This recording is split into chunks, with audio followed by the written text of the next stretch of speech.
Olá pessoal, é dia de falar de esportes aqui na nossa programação. Muito obrigado pela sua companhia. E a gente começa falando de Jogos Olímpicos. As autoridades de Paris e do Comitê Organizador de Paris 2024 decidiram cancelar uma prova de natação que seria realizada no Rio Sena. Primeiro revés nos testes de água do Sena antes dos Jogos Olímpicos de Paris. A competição de natação em águas livres teve que ser totalmente cancelada devido à poluição do rio. Apesar disso, autoridades garantem que estão confiantes antes da realização dos Jogos entre julho e agosto do ano que vem. Acho que estamos todos desapontados hoje, primeiro pelos atletas e depois pela organização do evento. Obviamente é um evento que estávamos esperando, mas não pôde acontecer. Como o prefeito Molinar disse, acho que foi por uma questão de horas. A Federação de Natação tomou a decisão de não realizar a competição com base em uma pesquisa de ontem, sendo a última tendência em relação aos padrões aceitáveis para a prática do esporte. Então vamos descobrir amanhã se a qualidade estava boa neste momento. Depois de uma última reunião noturna entre o comitê organizador, autoridades parisienses, federações esportivas e outras organizações para estudar as últimas análises da água, foi tomada a decisão de não permitir que os nadadores pulassem da ponte Alexandre III para a competição. O motivo foram as fortes chuvas que transbordaram as redes de esgoto e levaram águas residuais de volta ao rio. O cenário de chuvas abundantes era temido e diversas obras estão em andamento contra este risco, como a bacia de Austerlitz, que vai permitir o armazenamento de água da chuva e que vai estar operacional em 2024. A World Aquatics alertou contra o excesso de confiança e pediu que existam planos de contingência para o próximo ano, caso seja necessário. Autoridades afirmaram que não há um plano B ao Rio Sena. Olha só, um alpinista paquistanês recolhe o lixo nas encostas da K2, a segunda montanha mais alta do mundo, lá no Paquistão. Sajid Ali Sadbara disse que a ação é uma homenagem ao pai sepultado na montanha. Este é o último local de descanso do meu pai. Por isso estou focado. Estou fazendo isso de coração. Estou fazendo esse trabalho devido ao cemitério do meu pai. Por isso, vou dar o meu melhor para limpar esta montanha o máximo que puder.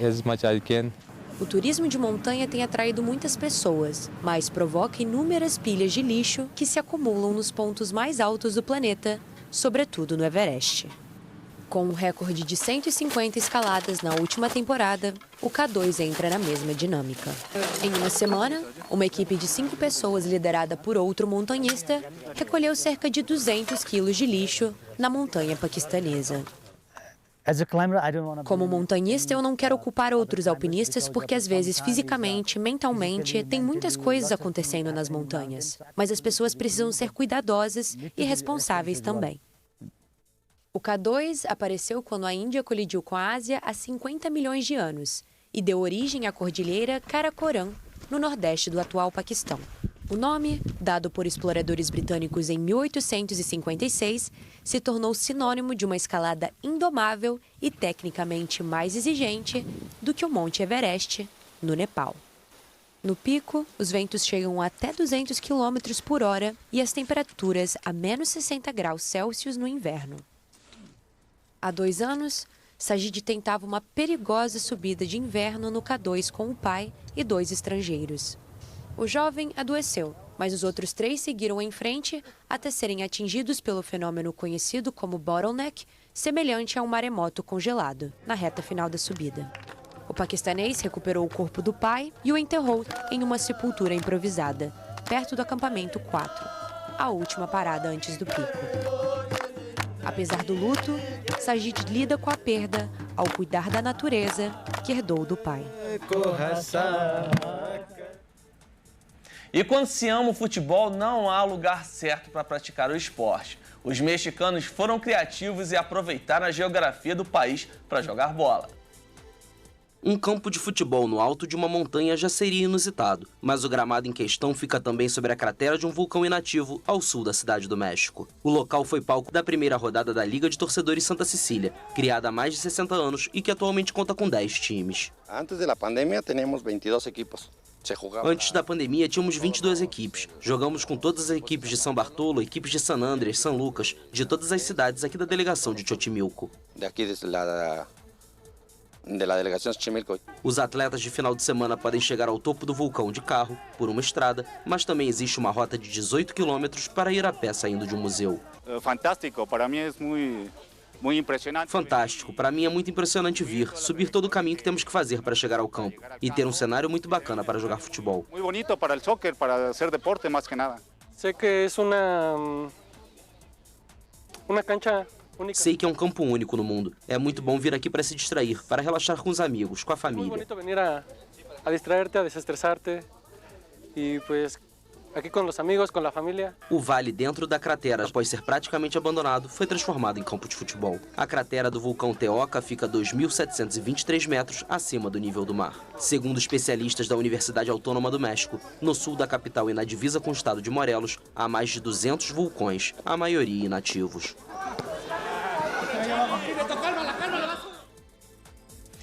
Agora uma má notícia para o Real Madrid. O time merengue perdeu nesta semana o goleiro titular, o belga Courtois, pouco antes da estreia no Campeonato Espanhol.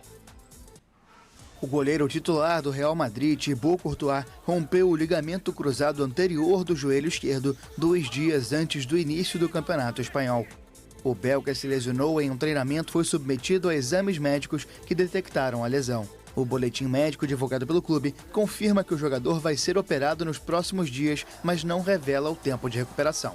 A imprensa espanhola afirma que o período pode ser de 8 a 9 meses, um desfalque durante quase toda a temporada. A ausência é um duro golpe para o Real Madrid às vésperas da estreia no campeonato, no sábado, contra o Athletic Bilbao, no estádio San Mamés. No Real Madrid, desde 2018, o belga já tinha sofrido uma ruptura do menisco em 2015, que o manteve afastado dos gramados por 3 meses. A equipe merengue conta agora com o goleiro ucraniano Andrei Lunin e vai ter que avaliar a busca por outro nome para a posição no mercado de transferências.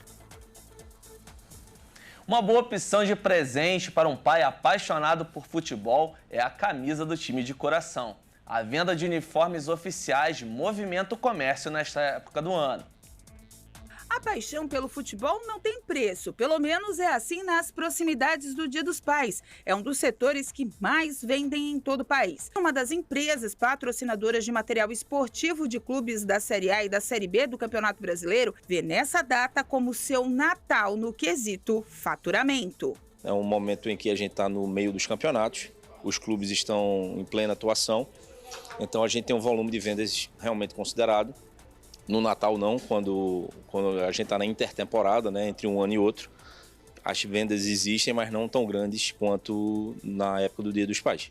Todo esse movimento não ficam só restritos às camisas oficiais, mas todo tipo de material agregado com a marca dos clubes, o que faz com que o movimento continue girando nas fábricas e, é claro, também no caixa das agremiações. A mesma paixão que faz o cara comprar a camisa, não vê valor, ele vai lá e não vê preço, né? Ele vê valor. O valor é o escudo do clube dele que está lá no peito dele. Então a gente tem que ter muito cuidado com isso, por isso que a gente preza tanto pela qualidade, preza tanto com a identidade dos clubes.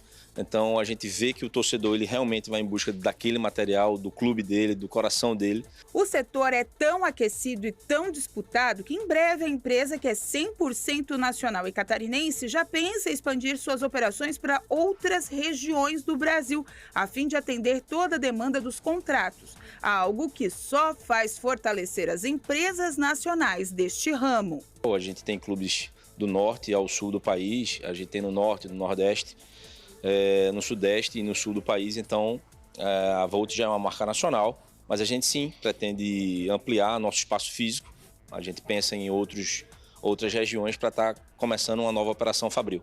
Paixão, futebol e Dia dos Pais, uma mistura que dá certo e faz uma importante parte da economia girar.